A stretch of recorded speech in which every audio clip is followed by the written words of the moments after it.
دو لشکر آپس میں لڑ رہے ہیں ایک میدان، ایک جنگلی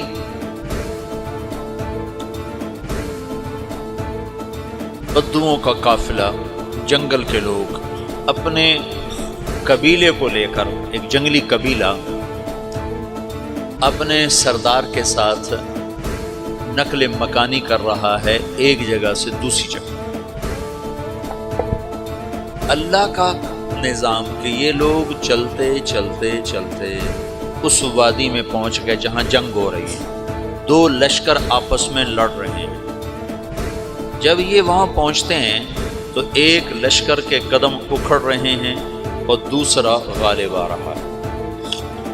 ان کو نہیں پتا شکست کھانے والے کون ہیں اور فتح پانے والے کون ہیں، ان کو نہیں پتا۔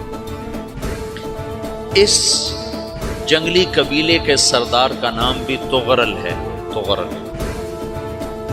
تو یہ سردار کہتا ہے جو شکست کھا رہے ہیں ان کی مدد کرو، کچھ پتہ نہیں کون ہے، کہتا جو شکست کھا رہے ہیں ان کی مدد کرو۔ تو 400 وحشی جنگلیوں نے فاتح لشکر کے پیچھے حملہ کر دیا۔ تو ایک کافی ہوتا تو 400 دوڑ دوڑ جب تلواریں پڑیں تو چند لمحوں میں نقشہ بدل گیا، بھاگنے والے جم گئے اور جمنے والے بھاگ پڑے۔ جب جنگ ختم ہوئی تو شکست خوردہ لشکر کے بادشاہ نے ان کو بلایا، اسے پوچھتا ہے مجھے جانتے ہو میں کون ہوں؟ کہا نہیں۔ کہا تو تم نے میری مدد کیوں کی؟ کہا انسانی ہمدردی کی وجہ سے، تمہیں شکست ہو رہی تھی اس لیے تمہاری مدد کی۔ اور اس نے اپنا تعارف کرایا، میں ہوں سلیمان سلجوقی، ترکی کا بادشاہ۔ مسلمانوں کا لشکر تھا اور تاتاریوں سے شکست کھا رہا تھا، تاتاری فتح پا رہے تھے، مسلمان شکست کھا رہے تھے۔ تو وہ اللہ کی غیبی مدد بن کر آئے۔ تو وہ اس سے کہتا ہے میرے ساتھ رہنا پسند کرو، تم نے میرے اوپر احسان کیا ہے، میں اس کا بدلہ دینا چاہتا ہوں، میرے ساتھ رہنا پسند کرو؟ کہنے کا کر لوں گا۔ تو اس نے اس کو لے کر ترکی آیا، اور استنبول اس وقت روم کی حکومت میں تھا، اسے فتح کیا اس تغرل کے آگے چوتھے پانچویں پڑپوتے محمد فاتح نے۔ تو یہ استنبول ہے، یہ ترکی ہے، بیچ میں ایک چھوٹا سمندر ہے، یہاں ایک جاگیر ہے۔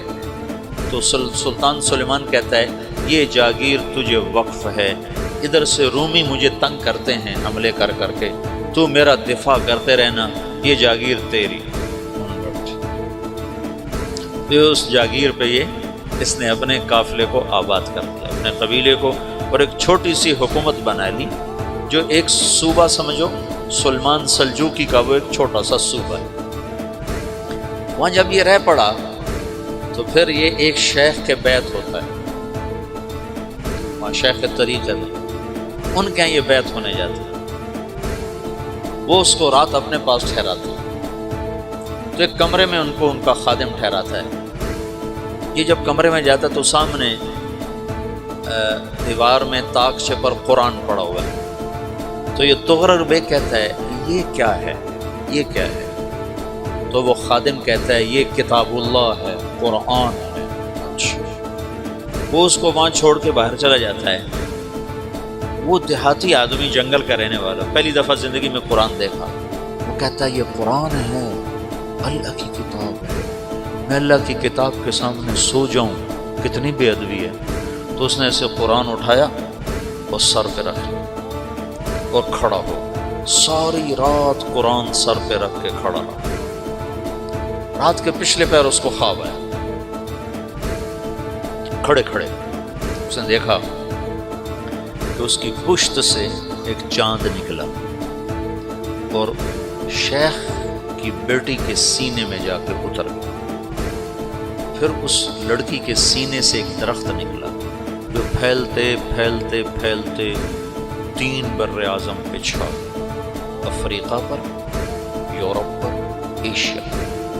پھر اس کی آنکھ کھل گئی، وہ کھڑا ہوا ہے۔ تو اس نے صبح یہ خواب اپنے شیخ کو سنایا، تو انہوں نے اپنی بیٹی اس کے نکاح میں دی تھی۔